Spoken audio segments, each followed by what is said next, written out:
네, 안녕하세요. 행정법률 전문사무소 승무행정사입니다. 얼마 전에 이제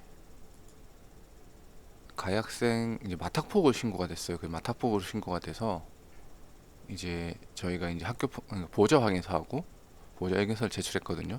그래서 저희는 이제 학교폭력 해당이 안 된다고 이렇게 왔고, 이제 가해 학생 측은 이제 학교폭력 해당돼서 교내봉사가 나오는 사건입니다. 뭐 학교 폭력으로 갈등 중인데 어떻게 해야 되냐 분이 많으세요. 대부분이 혼자, 그러니까 일방적으로 피해를 당했으면 차라리 괜찮은데, 요즘은 이제 보호자님들께서, 그러니까 상대 측도 어쨌든 사소한 것 하나 잡아서 마탁보호를 신고하는 사례가 많다 보니까, 그래서 이걸 어떻게 해야 될까, 우리가 먼저 신고를 했는데 상대 측도 우리 아이의 사소한 꼬투리를 잡아서 신고를 했다, 그래서 어떻게 할지 상담을 하셨어요. 그래서 얘기를 듣고, 보호자님 이런 상황에서는 어쨌든 공격과 방어가 중요하다. 우리가 주장하는 것은 법리에 맞게 주장을 하고, 상대 측이 주장하는 것은 또 우리가 법리에 맞게 방어하는 노력이 필요합니다 라고 하죠. 제가 누누이 말씀드리지만 학교폭력은 요즘에는 이제 신고만 하면 학교폭력으로 인정되는 사례가 많습니다.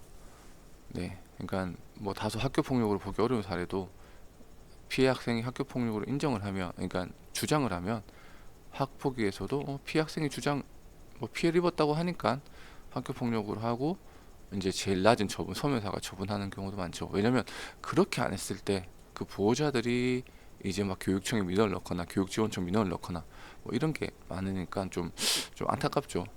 그래서 근데 학교폭력 예방법 제3조는 이 법을 해석 적용하는데 국민의 권리가 부당하게 침해되지 않도록 주의해야 한다고 규정하고 있습니다. 네.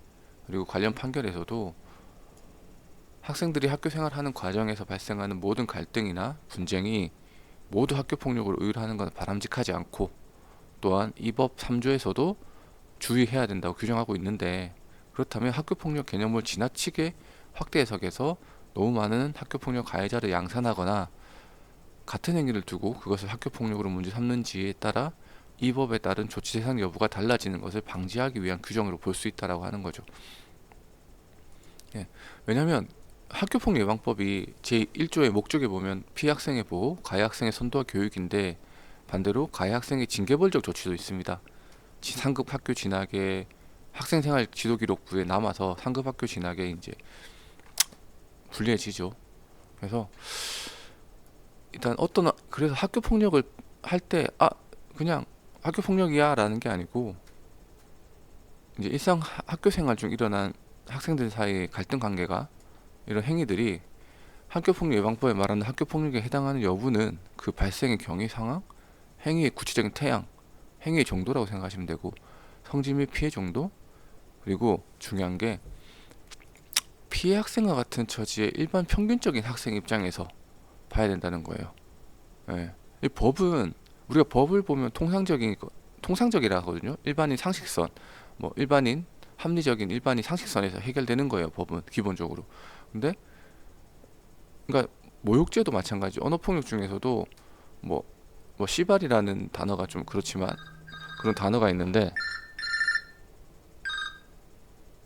죄송합니다.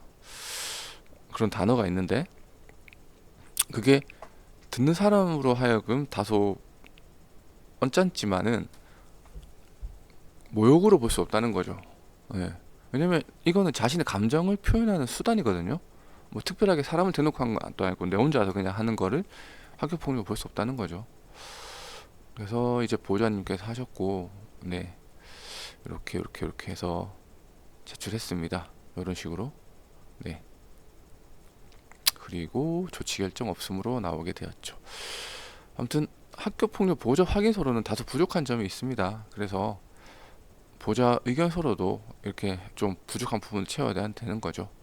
학폭위 단계에서는 이제 변호사하고 행정사도 같이 이제 법리 서면서를 제출하거든요. 이제 근데 변호사분들은 대리가 가능해서, 네, 참석이 가능하지만 저희는 이제 대행만 가능하기 때문에 이렇게 작성밖에 못한다는 그 차이가 있지만 문서상의 큰 차이는 없습니다. 이렇게 뭐 보호자 확인서, 의견서가 필요하신 분이 있으시면 언제든지 전화 주시면 감사하겠습니다. 감사합니다.